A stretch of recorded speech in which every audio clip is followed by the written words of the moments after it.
ஆண்டவராகிய இயேசு கிறிஸ்துவின் நாமத்தினாலே உங்களை நான் வாழ்த்துகிறேன். இதை கேட்டுக்கொண்டிருக்கிற அன்பு தேவனுடைய பிள்ளைகளே, இன்றைக்கு உங்களுக்கு 1 சாமுவேல் 2 சாமுவேல் புத்தகங்களில் சொல்லப்பட்ட 5 முக்கியமான சத்தியங்களை நான் உங்களோட பகிர்ந்து கொள்ள போகிறேன். அன்பானவர்களே, இந்த புத்தகத்தை நாம் படிக்கும் பொழுது பல கதாபாத்திரங்களும் சம்பவங்களும் அதில் வருகிறது. ஆனாலும் முக்கியமான ஒரு 5 சத்தியத்தை நான் உங்களுக்கு பரிசுத்த உதவியோடு கூட எடுத்துக்காட்ட விரும்புகிறேன். இந்த 1 சாமுவேல் 2 சாமுவேல் நீங்கள் நிறைய படிச்சிருப்பீங்க, சார் படித்து கொண்டு இருப்பீர்கள். இந்த லாக்டவுன் நாட்களில் வேதம் தவிர வேறு வழி நமக்கு இல்லை. வேதமும் தேவனுடைய பாதமும் ரெண்டை தவிர வேறு வழி இல்லை. எனவே லாக்டவுன் நாட்களில் வேதமும் தேவனுடைய பாதமும் ரெண்டையுமே பிரதான பணியாக வைத்துக் கொள்ளுங்கள். வேலை வரும்பொழுது வேலைக்கு செல்லுங்கள். மீதி நாட்களில் நான் சொன்ன போல வேதமும் தேவனுடைய பாதமும் என்று சொல்லி நீங்கள் தனித்திருங்கள், தேவனோடு விழித்திருங்கள். கர்த்தர் ஆசீர்வதிப்பாராக. இந்த 1 சாமுவேல் 2 சாமுவேல் புத்தகத்தை நாம் படிக்கும் பொழுது அதிலே பெருமளவு சொல்லப்பட்ட கருத்துக்கள் அறிந்த ஒரு 5 சத்தியத்தை பரிசுத்த ஆவியின் உதவியோடு கூட நான் மத்தியில் பகிர்ந்து கொள்ள ஆசைப்படுகிறேன். வேதத்தில் எல்லா புஸ்தகத்திலும் நிறைய தேவனுடைய சத்தியங்கள் நிறைந்திருக்கிறது. ஆனாலும் அவ்வப்பொழுது நமக்கு தேவையானது எதுவோ அந்தந்த காலகட்டத்திலே பரிசுத்த ஆவியானவர் நம்மோடு கூட அதை எடுத்து இடைப்படுகிறார். அந்த வகையில் இந்த காலகட்டங்களில் அந்த 1 சாமுவேல் 2 சாமுவேல் புஸ்தகத்தில் சொல்லப்பட்ட நிறைய சத்தியங்கள் உண்டு. அவைகளில் 5 மாத்திரம் உங்களோடு கூட நான் பகிர்ந்து கொள்ள ஆசைப்படுகிறேன். அன்பான கர்த்தருடைய பிள்ளைகளே, முதலாவது இந்த சாமுவேல் புஸ்தகங்களிலே சொல்லப்பட்ட மிக பிரதானமான ஒரு சத்தியம் என்னவெனில், ஜெபமே சிறந்த வழி என்கிற முதல் சத்தியத்தை பார்க்க போகிறோம். 2 புஸ்தகத்திலும் நாம் கற்றுக்கொள்ள வேண்டிய முதலாவது சத்தியம் என்ன? எந்த சூழ்நிலையிலும் ஜெபமே சிறந்த வழி, ஜெபம் இல்லைன்னா ஒன்றுமே இல்லை, ஜெபம் அவ்வளவு முக்கியம் அப்படிங்கிறதை குறித்து ஒரு சத்தியம் சொல்லப்பட்டிருக்கிறது. சில வசன ஆதாரத்தோடு கூட நான் அதை உங்களுக்கு பகிர்ந்து கொள்ள ஆசைப்படுகிறேன். முதலாவது அந்த 1 சாமுவேல் புஸ்தகத்தில் முதல் அதிகாரத்தை நாம் எடுத்துக்கொள்வோம். அதிலே 17வது வசனத்தை வாசிக்கும் பொழுது 17 படிக்கும் பொழுது பாருங்க, அங்கே ஏலி சொல்றான். அதற்கு ஏலி சமாதானத்தோட போ, நீ இஸ்ரவேலின் தேவனிடத்தில் கேட்ட உன் விண்ணப்பத்தின்படி அவர் உனக்கு கட்டளையிடுவார். 10ஆம் வசனம் சொல்லுது, அவள் போய் மனங்கசந்து மிகவும் அழுது கர்த்தரை நோக்கி விண்ணப்பம் பண்ணி. இந்த 1 சாமுவேல் புஸ்தகம் ஆரம்பிக்கும் போதே ஒரு திருப்பு முனை எங்க ஆரம்பிக்குதுன்னா ஜெபத்துல தான் ஆரம்பிக்குது.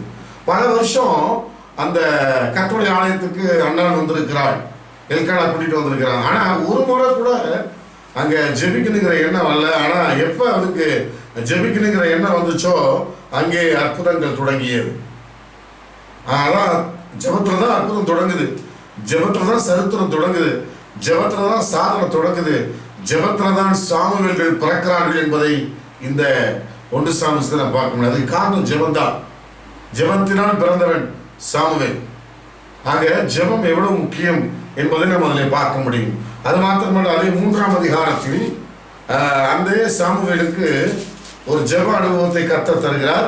ஏலி சொல்லிக் கொடுக்கிறார். 3ஆம் அதிகாரம் 1 சாமுவேல் 3ஆம் அதிகாரம் 9-10. சாமுவேலை நோக்கி, நீ போய் படுத்துக்கொள், உன்னை கூப்பிட்டால் அப்பொழுது நீ கர்த்தாவே சொல்லும் அடியேன் கேட்கிறேன் என்று சொல் என்றான். சாமுவேல் போய் தன்னுடைய ஸ்தானத்தில் படுத்துக்கொண்டான். அப்பொழுது கர்த்தர் வந்து நின்று முன்போல சாமுவேலே சாமுவேலே என்று கூப்பிட்டார். அதற்கு சாமுவேல் சொல்லும் அடியேன் கேட்கிறேன். இங்கே ஒரு ஜெப அனுபவம் ஆரம்பிக்கிறது. முதல் அதிகாரத்துல அண்ணனுடைய ஜெப அனுபவம். தாய் ஜெபித்தார். பாருங்க, தாய் ஜெபம் பண்ணா அதுக்கு அங்க இருக்கிற ஏலி பதில் சொல்றான், பூமா கர்த்தர் பதில் தருவார்னு. அவனுக்கு குழந்தை பிறந்து சாமுவேலா வருகிறான். சாமுவேலை கொண்டு வந்து ஆலயத்தில் விடுகிறான். ஏலியோடு கூட அவன் இருக்கிறான். இப்போ சாமுவேலுடைய கர்த்தர் பேசுறார். அவனுக்கு ஜெபம் பண்ண தெரியல, திரும்ப எப்படி பேசுறதுன்னு தெரியல, தேவன்கிட்ட பேசுறதுதான் ஜெபம்னு தெரியல. ஆனா ஏலிக்கு அது தெரியும். அவன் அதை சொல்லிக் கொடுக்குறான். அங்கே சாமுவேல் ஜெப அனுபவத்தை பெற்றுக் கொள்கிறான். முத ஜெபிக்க கற்றுக் கொடுக்கிறான். மிகப்பெரிய தேவ மனிதனுக்கு முதல்ல ஜெபம் தான் கற்றுக் கொடுக்கப்பட்டுச்சு. மிகப்பெரிய தேவ மனிதன் வந்ததுக்கு காரணம் அண்ணாருடைய ஜெபம். ஆக எல்லாவற்றுக்கும் ஜெபமே சிறந்த வழி. எத்தனையோ வருஷம் அண்ணாள் தேவனுடைய ஆலயத்துக்கு வந்தாலும் அவ பிரச்சனை தீரல. எப்ப ஜெபம் பண்ணாலும் அப்பதான் அவன் மன கஷ்டம், அவமான நிந்தை நீங்கியது. சாமுவேல் ஜெபிக்க ஆரம்பிச்சான்.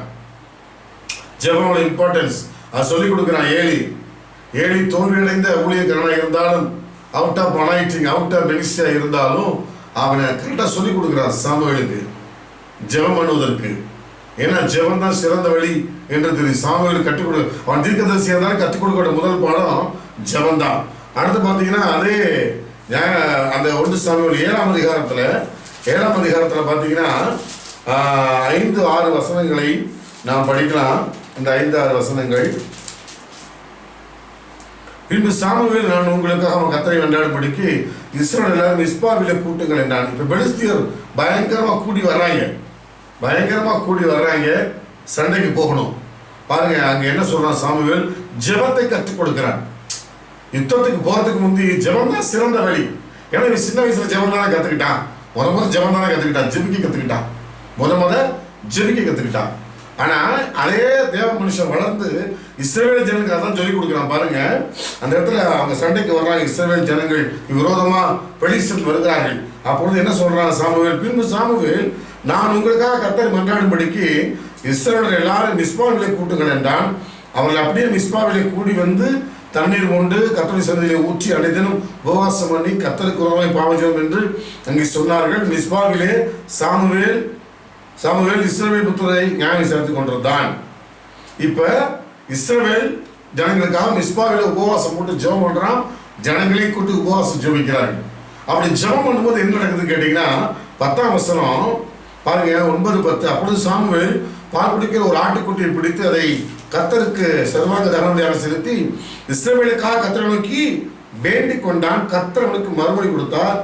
அன்னைக்கு பார்த்தீங்கன்னா 10ஆம் வசனம், சாமுவேல் சர்வாங்க தகவலை செலுத்துகையில் பெலிஸ்தர் இஸ்ரவேல் யுத்தம் பண்ண நெருங்கினார்கள். இவன் ஜெபிச்சு பலி செலுத்தினா இஸ்ரவேலர் வருகிறார்கள், கரெக்டா பெலிஸ்தர் வருகிறார்கள். கர்த்தர் மகா பெரிய இடி முழக்கங்களை பெலிஸ்தர் மேல் அந்நாளில் முழங்க பண்ணி அவர்களை கலங்கெடுத்ததினால் அவர்கள் இஸ்ரவேலுக்கு முன்பாக பட்டு விழுந்தார்கள். கவனிங்க, இஸ்ரவேல் ஜனங்களை நோக்கி பெலிஸ்தர் நெருங்கி வருகிறார்கள் யுத்தம் பண்ணும்படி. என்ன செய்யணும்? யுத்தம் நெருங்கி வரும்போது நம்ம யுத்தத்துக்கு ஆயத்தமாகணும். ஆனா சாமுவேல் சொல்ல, எல்லாம் கூடி வாங்கய்யா, எல்லாம் உபவாசம் போட்டு ஜெபம் பண்ணும். உபவாசம் போட்டு ஜெபம் பண்ணி தண்ணியை கீழே ஊற்றிட்டு, நான் குடிக்க மாட்டேன், தண்ணி கூட குடிக்க மாட்டேன்னு சொல்லி தண்ணியை கீழே ஊற்றிட்டு எல்லாரும் உபவாசம் போட்டு ஜெபம் பண்ணுறாங்க. இவன் ஒரு ஆள் பலி செலுத்துறான். இவன் பலி செலுத்துற நேரத்தில் எதிரிகள் நெருங்கி வருகிறார்கள். பாருங்க, அந்த ஜெபம் அற்புதமான ஜெப அனுபவம். அதாவது யுத்தம் பண்ண வேண்டிய அந்த காலகட்டத்தில் ஜெபத்தை சொல்லிக் கொடுக்குறான் சாமுவேல். என்ன நடந்துச்சு? கர்த்தர் கலங்கடித்தார், எதிரிகளை கலங்கடித்து அவர் பட்டு விழுந்தார்கள். அன்னைக்கு இஸ்ரவேல் ஜனங்கள் ஜெயிச்சது, சண்டை போட்டு ஜெயித்ததை விட தேவனால் நடந்த பயங்கரமா இருந்துச்சு. எதிரிகள் நிறைய விழுந்தார்கள். அந்த இடத்துல ஜெபத்தை தான் சாமுவேல் கற்றுக் கொடுத்தான். யுத்தத்துக்கு போறதுக்கு முந்தி நல்லா ஜெபம் பண்ணுங்கப்பா, ஜெபம் தான்ப்பா பிரதானம் கற்றுக் கொடுத்தான். ஸோ இந்த சாமுவேல் புத்தகத்துல நாம் திரும்ப திரும்ப கற்றுக்கொள்ள வேண்டிய முதலாவது சத்தியம், எந்த சூழ்நிலையிலும் எல்லாவற்றுக்காகவும் ஜெபமே சிறந்த வழி. பக்தர்கள் பாடல், ஜெபமே ஜீவன், ஜெபம் ஜெயம். பழைய அற்புதமான ஒரு பாட்டு உண்டு, ஜெபமே ஜீவன், ஜெபமே ஜீவன், ஜெபமே ஜெயம், ஜெபமே ஜீவன், ஜெபம் ஜெயம். ஜீவியத்துக்கு இதுவே சட்டம், வாடுறதுக்கு இதான் சட்டம். நீ நல்லா வாழணும், நல்லா ஜெபம். அண்ணால ஆரம்பிச்சு சாமுவேல் ஜெபத்தை கர்த்தருக்கு கற்றுக் கொடுத்து அந்த கர்த்தர்ட்ட சாமுவேல் ஜெபம் பண்ணி வெற்றியை வாங்கி. அடுத்து பாருங்க, அதே 1 சாமுவேல் 12ஆம் அதிகாரத்தில் அடுத்த ஒரு ஜெபம் பண்றான். அந்த ஜெபத்தில் ஜனங்கள் பயப்படுறாங்க. யாருக்கு? நல்லா கவனிங்க. 1 சாமுவேல் 12-18 சாமுவேல் கர்த்தருக்கு விண்ணப்பம் பண்ணினான். அன்றைய தினமே கர்த்தர் இடி முழக்கங்களையும் மழையும் கட்டளையிட்டார். அப்பொழுது ஜனங்கள் எல்லாரும் கர்த்தருக்கும் சாமுவேலுக்கும் பயந்து. இந்த இடத்துல ஒரு ஜெபம் பண்ணி பயத்தை உண்டாக்குறான். அதாவது உங்களை யாருமே மதிக்கல, உங்களை யாருமே ரெகனைஸ் பண்ணலன்னா ஜெபம் பண்ணி பாருங்க, கர்த்தர் இடி முழக்கத்தை அனுப்பி உங்களுக்கு பயப்பட வைப்பார். இந்த இடத்துல சாமுவேலுக்கும் பயப்படலை, கர்த்தருக்கும் பயப்படலை. ஒரு ராஜா வேணும்னு கேட்டாங்க, கோவம் வந்துச்சு, ஜெபம் பண்ண உடனே கர்த்தர் ஒரு மழையை அனுப்புனார், இடி முழக்கங்கள் அனுப்புனார். அவனை கர்த்தருக்கும் சாமுவேலுக்கும் பயந்தார்களா. சூழ்நிலை எவ்வளவு மோசமா இருந்தாலும் ஜெபம் பண்ணா கர்த்தர் மாற்றுவார். இந்த அனுபவத்தை நாம் 1 சாமுவேல்ல பார்க்க முடியும். அது மாத்திரமல்ல, அதுல பாத்தீங்கன்னா அந்த 1 சாமுவேல் 12ஆம் அதிகாரத்துல பாருங்க, 12ஆம் அதிகாரத்துல பாருங்க, 23ஆம் வசனத்தை நான் படிப்போம். 12:23. நானும் உங்களுக்காக விண்ணப்பம் செய்யாதிருப்பேனாக, கர்த்தருக்கு விரோதம் பாவம் செய்கிறவனாக இருப்பேன். ஜெபத்தை பற்றி ரொம்ப அழகா சொல்றான். ஜனங்களுக்காக பாவம் செய்ய ஜெபிக்காம இருக்கிறது பாவம் செய்வது சமமா. நானும் உங்களுக்காக விண்ணப்பம் செய்யாதிருப்பேனாக கர்த்தருக்கு விரோதமான பாவம். மற்றவர்களுக்காய் ஜெபிக்காமல் இருப்பது, சபை ஜனங்களுக்காக சபைக்காக ஜெபிக்காமல் இருப்பது கர்த்தருக்கு விரோதமான பாவமா? எவ்வளவு அருமையா சாமுவேல் புத்தகம் சொல்லுது பார்த்தீங்களா? அதாவது சபை ஜனங்களுக்காக ஜெபிக்காமல் இருப்பது. நீ எந்த சபைக்கு போறீங்களோ சபை ஜனங்களுக்காக போதற்காக ஜெபிக்கணும். அப்படி ஜெபிக்காது இருந்தால் அது பாவம். சாமுவேல் சொல்றான், நான் உங்களுக்காக. யாருக்காக? இஸ்ரவேல் ஜனங்களை பார்த்து சொல்றான். அது ஒரு சபை, இஸ்ரவேலாகிய சபை ஜனங்களை பார்த்து சொல்றான், நான் உங்களுக்காக விண்ணப்பம் செய்யாதிருப்பேனாக கர்த்தருக்கு விரோதமாய் பாவம் செய்வேன். நீங்க உங்க சபைக்கு உங்க போதகருக்கு ஜெபம் பண்ணா அது பாவம்னு பைபிள் சொல்லுது. சாமுவேல் புத்தகத்தில் எவ்வளவு அற்புதமான சத்தியம் பார்த்தீங்களா? எவ்வளவு ஜெபம், எவ்வளவு இம்பார்ட்டன்ஸ், எவ்வளவு முக்கியமானது. அது மாத்திரமல்ல, அதிலே 23ஆம் அதிகாரத்தை நாம் எடுத்துக்கொள்வோம். 1 சாமுவேல் 23. அங்கே ஒரு ஜெப அனுபவத்தை நம்ம பார்க்கலாம். 1 சாமுவேல் 23. இங்கே தாவீது ஜெபிக்கிறான்.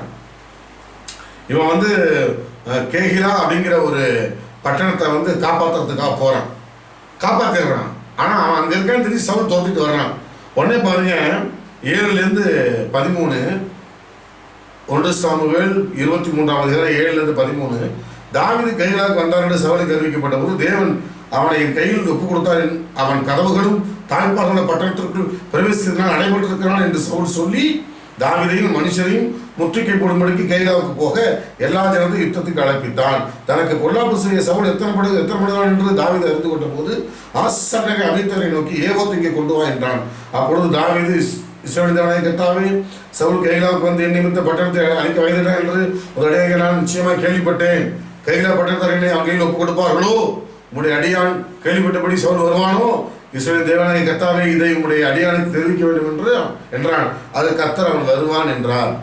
கையில பட்டணத்தார் என்னையும் எல்லா மனுஷரையும் சடுங்கில் ஒப்புக் கொடுப்பார்களோ என்று தாவீது கேட்டது. கர்த்தர் ஒப்புக் கொடுப்பார் என்றார். ஆகையால் தாவீதும் ஏறக்குறைய 60 பேரை மனுஷரும் விரும்பி கைகளை விட்டு புறப்பட்டு போகக்கூடிய இடத்திற்கு போனார்கள். கவனிங்க, இந்த இடத்துல ஒரு ஜெப அனுபவம் இருந்ததுனால பெரிய ஆபத்திலிருந்து தாவீது தப்பிச்சான். இந்த இடத்துல அவனை காப்பாற்றினது ஒரு ஜெப அனுபவம். அதாவது அவன்கிட்ட இருக்கிற அந்த ஸ்பை உறவுகளின் பேச்சை நம்பல, தங்கிட்ட இருக்கிற ஆட்களுடைய பலத்தை நம்பல. அவன் நல்ல ஒரு ஜெப அனுபவம் அவனை காப்பாற்றி விட்டுச்சு. கர்த்தரை கேட்குறான், ஆண்டவரே நான் என்ன செய்யறது? வருவாங்களா? வருவாண்டா. சவுல் என்னை பிடிச்சி கொடுப்பாங்க, நான் என்ன செய்யறது? எஸ்கேப் ஆயிரு. இந்த இடத்துல நல்லா கவனிங்க, ஜெப அனுபவம், ஒரு வல்லமையான ஜெப அனுபவம் தாவீதை காப்பாற்றியது. இந்த 1 சாமுவேல்ல இந்த 23ஆம் அதிகாரத்தில் ஒரு வல்லமையான ஜெப அனுபவம் தாவீதை காப்பாற்றியது. அதே போல இதே 1 சாமுவேல் 30ஆம் அதிகாரம் 7, 8 சிக்லாக்ல போய் அவன் மாட்டும் பொழுது அங்கேயும் எல்லாரோட கொள்ற மாதிரி இருக்காங்க. அங்கேயும் அவனை காப்பாற்ற ஒரு ஜெப அனுபவம். அபியத்தாரை பார்த்து இதே மாதிரி ஏவத்தை கொண்டு வாங்குறான். அவன் கேட்கிறான், ஆண்டவரே நான் எல்லாத்தையும் பிடிக்க முடியுமா? அந்த திட்டத்தை பின்தொடரவா? பின்தொடர், அதை பிடித்துக்கொள்வான். பிடித்து சகலத்தையும் திருப்பி கொள்வாய். சகலத்தையும் திருப்பி கொண்டான். அங்கே அவன் சகலத்தையும் திருப்பி கொள்வதற்கு காரணம் ஜெப அனுபவம். இங்கே கேகிலா பட்டணத்தில் மாட்டாம தப்பி செய்தது காரணம் ஜெப அனுபவம். தாவீது நல்ல ஒரு ஜெப வீரன். தாவீது ஆராதனை வீரன் நமக்கு தெரியும். நீங்க இன்னொன்று தெரிஞ்சு, தாவீது ஒரு ஜெப வீரன்.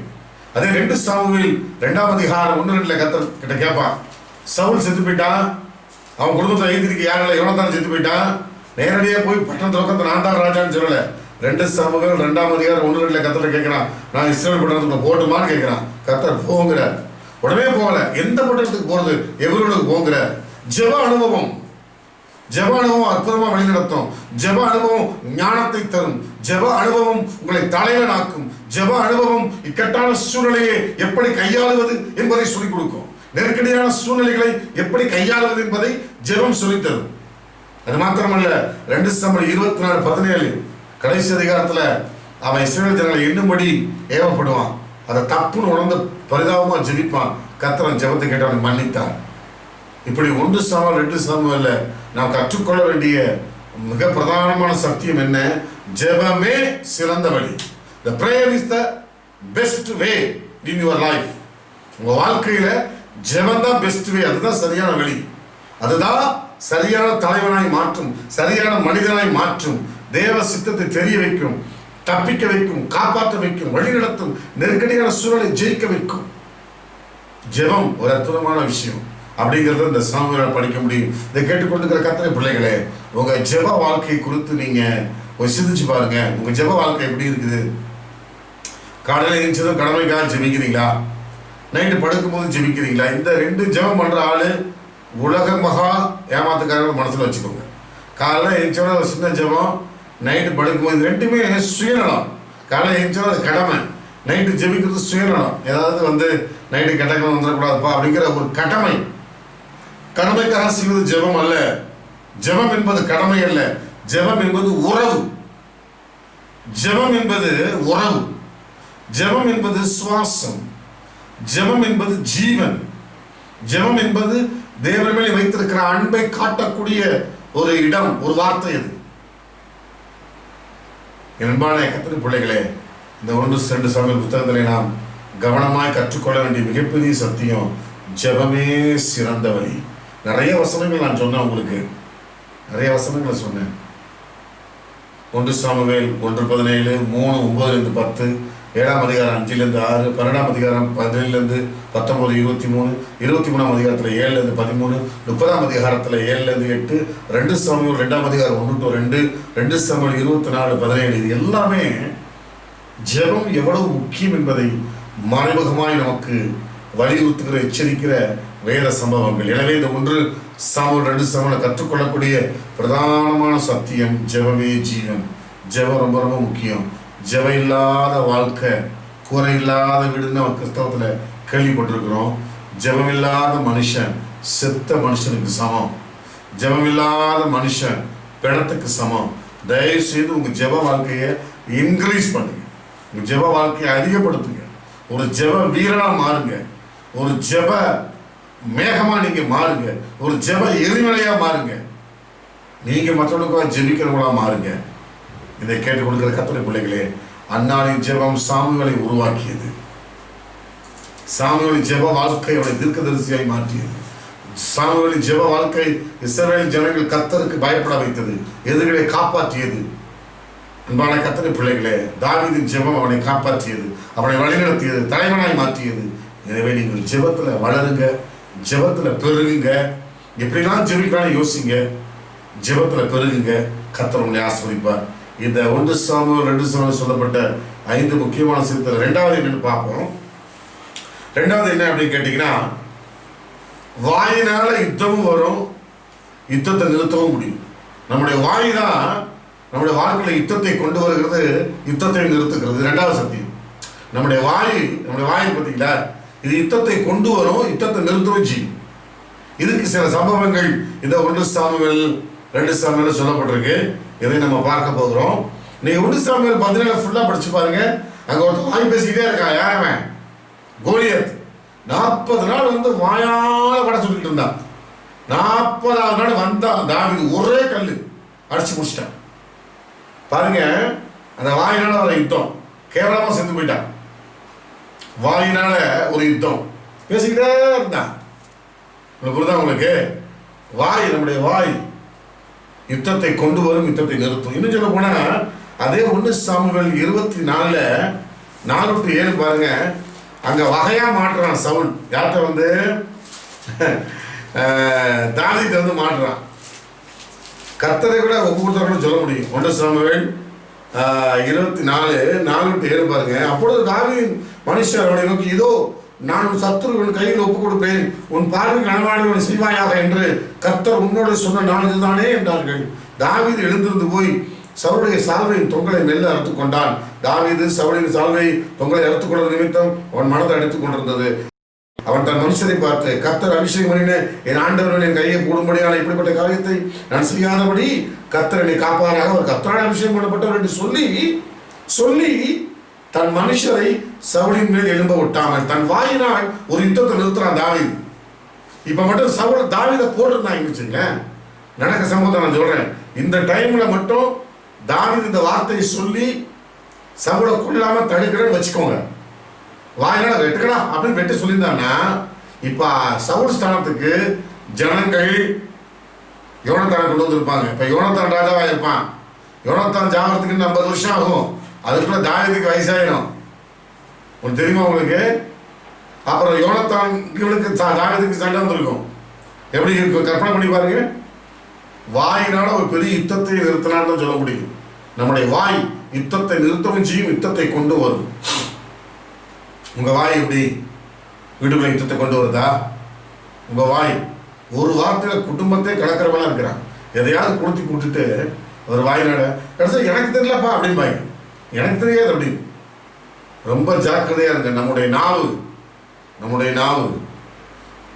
நாவும் நெருப்பு தான். சிறிய நெருப்பு பெரிய காற்று கொடுத்தோம். யாக்கோபு எழுதுறாரு. அப்படியே நாவானது சிறியவுமாக இருந்து பெருமையானது பேசும். நீங்கள் ரொம்ப கவனமாக இருங்க. இதை கேட்டுக்கொண்டிருக்கிற கர்த்தருடைய பிள்ளைகளே, இந்த 1 சாமுவேல் 2 சாமுவேல் நான் கற்றுக்கொள்ள வேண்டிய பிரதானமான சத்தியம் நாவ அடக்கம். இந்த நாக்கினால் யுத்தத்தை கொண்டு வரவும் முடியும், யுத்தத்தை நிறுத்தவும் முடியும். அவன் பாருங்க, இந்த வார்த்தைகளை சொல்லி என்று சொல்லி தன் மனுஷரை சபரிமலை எழும்ப விட்டாமல் இந்த வார்த்தைகளினால் அவர்களை தடை பண்ணினான். பார்த்தீங்களா? அன்னைக்கு மாத்திரம் போடுங்கடான்னா போட்டிருப்பாங்க. ஆனால் யுத்தம் வேற மாதிரி போயிருக்கும். அங்கிருந்து அத்தனை பேர் வளைஞ்சுக்கிட்டு தாவிதையும் போட்டிருப்பாங்க, சாவடுக்கு மனுஷனையும் போட்டிருப்பாங்க. யோசனை பண்ணி பாருங்க. யோனத்தான் ராஜாவாக மாறி இருப்பான். அல்லது நீங்கள் தப்பியே வந்தாலும் யோனத்தான் ராஜாவாக இருப்பாங்க. நாட்டுக்குள்ள போயிருக்க முடியாது. ராஜாவை கொண்டுட்டாங்கிறது மிகப்பெரிய பழியாக இருக்கும். கொண்டுதான் வந்தாங்கிற மாதிரி ஆயிருக்கும். கர்த்தர் சொல்லி வந்த மாதிரி ஆயிருக்காது. மிகப்பெரிய குழப்பத்தை, யுத்தத்தை தன் வாயினால் நிறுத்தினான் தாவீது. கவனிங்க, இன்னொரு உதாரணம் ஒன்று சொல்றேன். அதே 1 சாமுவேல் 25ஆம் அதிகாரத்துக்கு வாங்க. அந்த அபிகாயில் தன் வாயினால் ஒரு யுத்தத்தை நிறுத்துகிறாள். அவருடைய புருஷன் நாபால் தாவீது சாப்பாடு கேட்க அனுப்புறான். சாப்பாடு கேட்க அனுப்பும்போது அவன் என்ன பண்றான்? அவனை திட்டி அனுப்பிடுறான். ஆனால் வனாந்தரத்தில் ஆடு வைக்கும் போது தாவீது அங்கே தங்கியிருக்கும் போது அந்த ஆட்டை அவனுக்கு ஒரு பாதுகாப்பாக இருந்தான். அதை வாசித்த சம்பவம் 1 சாமுவேல் 25 அப்புறம் வாசித்து பாருங்க மெதுவாக. அப்போ சாப்பாடு கேட்டு அனுப்புகிறான். நாபால் அவனை கடுமையாக திட்டி அனுப்பிடுறான். உடனே சொல்கிறான், யாரு? தாவீது, நாளைக்கு காலையில் சூரியன் உதயத்துக்குள்ள நாபாலுக்கு சுகத்திரம் விடுற நீர் விடுற நாய் இருந்தால் கூட கத்தர் கணக்கிட்ட எல்லாத்தையும் வெட்டுறான். அவன் சொல்லிட்டு 600 பட்டயத்தோடு வர்றான். ஒரு புத்தியுள்ள வேலைக்காரங்க என்ன பண்ணுறான்? நேராக இந்த அபிகாயில பார்த்து சொல்கிறான், அபிகாயிலம்மா இந்த மாதிரியெல்லாம் எஜமான் பண்ணிட்டாரு, ஆனால் தாவீதுக்கு உபகாரமாக இருந்தார், இப்போ மோசம் நடக்கும் போது சொன்ன உடனே அவங்க சாப்பாடுலாம் எடுத்துட்டு தாவீதுக்கு எதுக்க வர்றான். தாவீது இந்த பக்கம் எதுக்க பட்டயத்தோட செம்ம கடுப்பில் வர்றான். கொஞ்சம் திசை மாதிரி போயிருந்தான்னு வச்சுக்க, அபிகாயில் உள்ளே ஊற்றி காலி பண்ணியிருப்பான். அபிகாயில் மட்டும்தான் மிஞ்சிருப்பான். ஆனால் அபிகாயில் குறுக்க அவன் காலில் விழுந்து அவனை சொல்கிறா, ஐயோ நீ இப்படி வர வேண்டாம், நீங்கள் சொல்கிறா பாருங்க.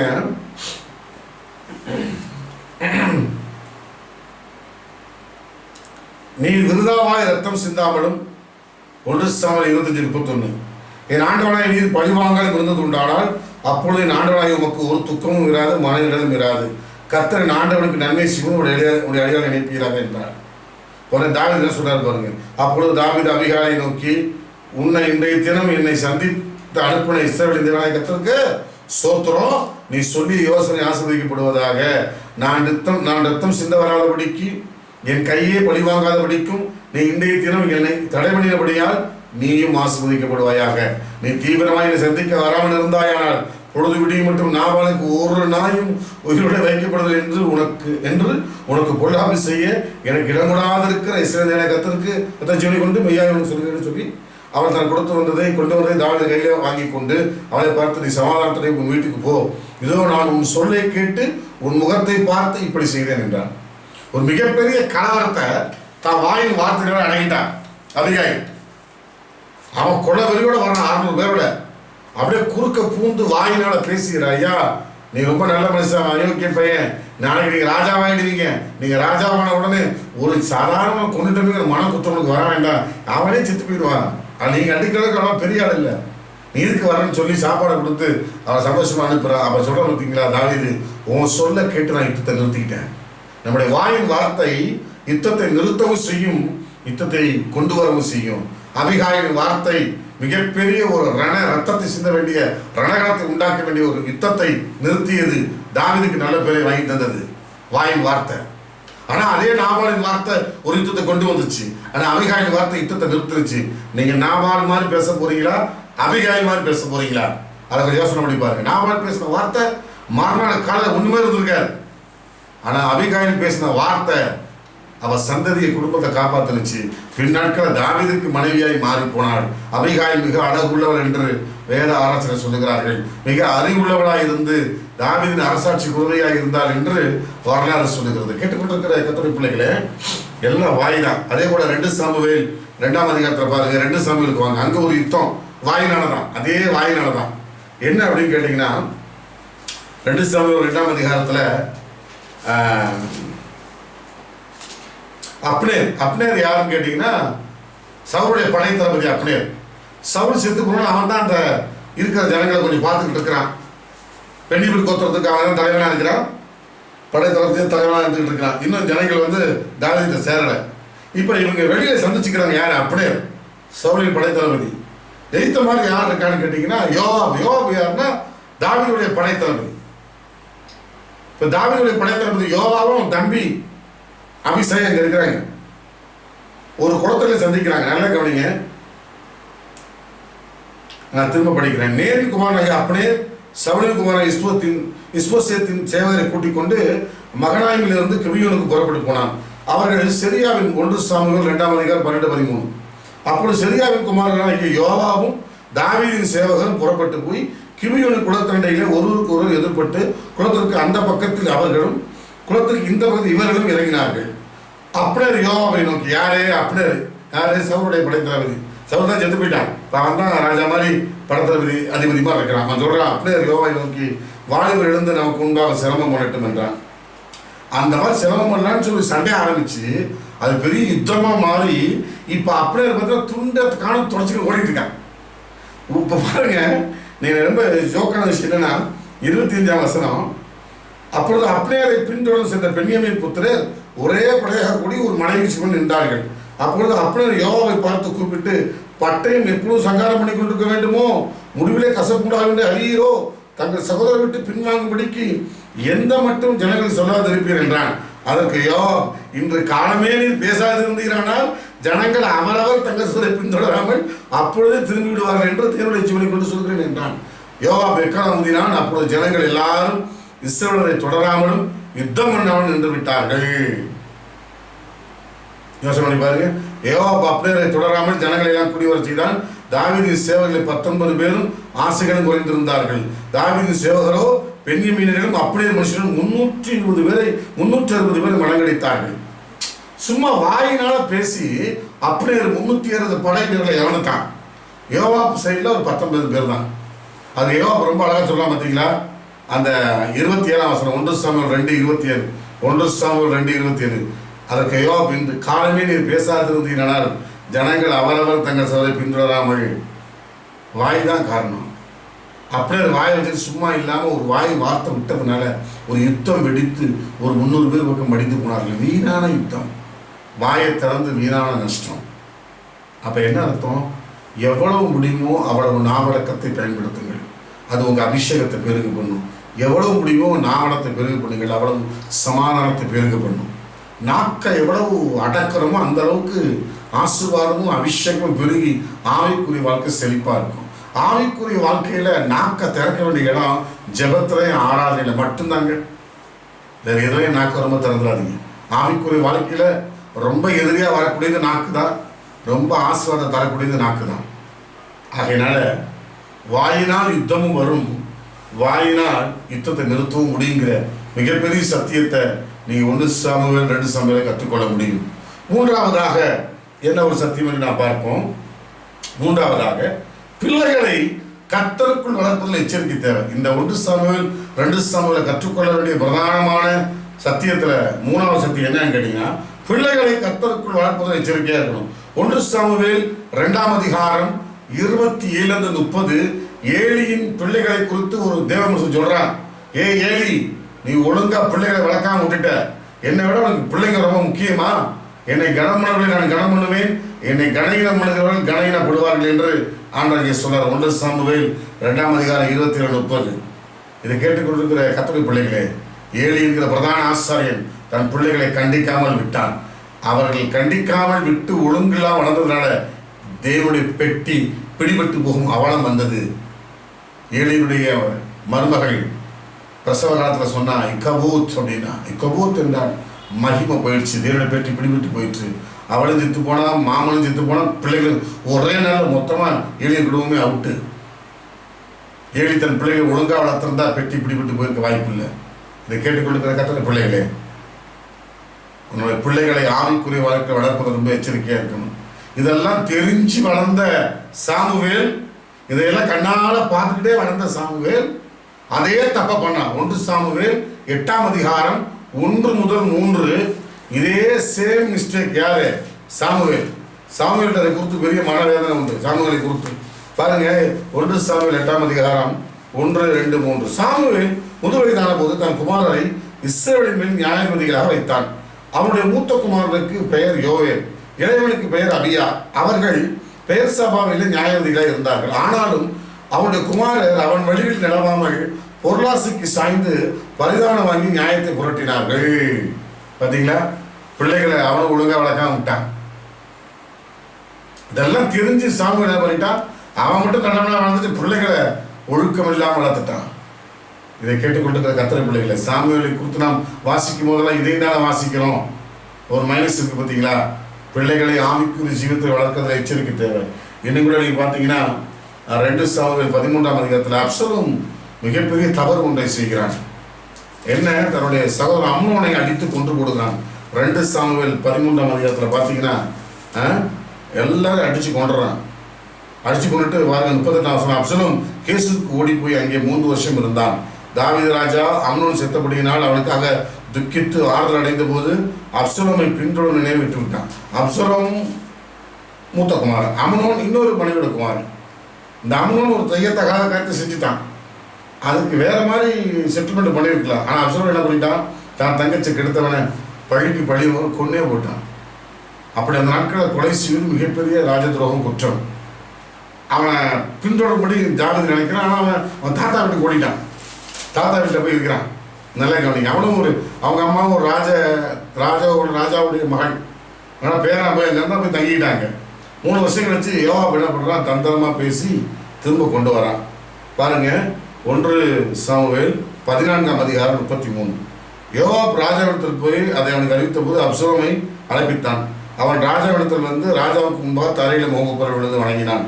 அப்பொழுது ராஜா அப்சலோமை முத்தமிட்டான். பாருங்க, இளவரசர்களை ஒருத்தனை பிளான் பண்ணி கொண்டு போட்டான். அன்னைக்கு அசம் தான் எல்லாருமே செத்து போயிருப்பாங்க. அப்படிப்பட்டவனை பழிக்கு பழைய ஏற்பாட்டு சட்டப்படி அவனை கொல்லாம இவன் ராஜாங்கிறதுல என்ன பண்ண மன்னிச்சு விட்டுட்டான். நல்லா கவனிங்க. அடுத்த 15ஆம் அதிகாரம் 1ஆம் வசனம் சொல்லுது. 2 சாமுவேல் 15:1. இதற்கு பின்பு பார்த்தீங்களா, அப்சலோம் ரதங்களையும் குதிரைகளையும் தனக்கு முன்பாக கூட 50 சேவரை சம்பாதித்தான். அன்னைக்கே அவனை தட்டி தூக்கியிருந்தான்னு வச்சுங்களேன், இவன் மறுபடியும் ஓட வேண்டிய சூழல் ஏற்பட்டுருக்க. அப்போ இவன் இந்த மாதிரி செஞ்சு ராஜ்யத்தை பிடிச்சிக்கிட்டு அப்பா தாவீதே ஓட விட்டான். ஓடி ஒளிஞ்சிருந்து பெரிய யுத்தம் வந்து அப்புறம் இவனை எல்லாரும் கொன்று, அதாவது நல்ல கவனிக்க, ராஜாவின் முன்னின்று துஷ்டரை நீக்கி விடுனான். யாரு? இவன் மகன் சாலமோன். அப்பொழுது சிங்காசனம் ராஜாசனம் உறுதிப்படுது. எப்போதுமே கனகாத்தின் ஆவி ஒத்து வராது. அது ஊழியமாக இருந்தாலும், வேலை செய்கிற இடமா இருந்தாலும், குடும்பமாக இருந்தாலும் கலகம் வரக்கூடாது யார் கூடயும். அந்த மாதிரி ரொம்ப கவனமாக இருங்க. அசுத்தாவியில் ரொம்ப பயங்கரமானது எதுன்னா இந்த ரெப்லீஸ், கலகத்தின் ஆவி. அதோடைய கலைச்சி விடும். ரொம்ப கவனமாக இருக்கணும். இந்த அப்சலோம் ஒரு கலகத்தின் ஆவி. அவன் அன்னைக்கே வெட்டியிருந்தான். தாவீது அவனோட பாசம் என்ன பண்ணுறான்? அரசாட்சியை பிடிச்சிக்கிட்டு அப்படியே துரத்தி விட்டுறான். துரத்தி விட்டு யுத்தம் வரும்போது யோவாப்கிட்ட சொல்கிறான், என் பிள்ளைங்க அப்சலோமை எண்ணி யுத்தம் மெதுவாக நடத்துவீங்க. யோவாப் பார்த்தான், போடுங்கடா அவனை, கரெக்டாக மாட்டிக்கிட்டான். கர்வால் மரத்துக்கு கீழே கொண்டுட்டாங்க. உடனே அப்சலோமே அழுகுறேன்.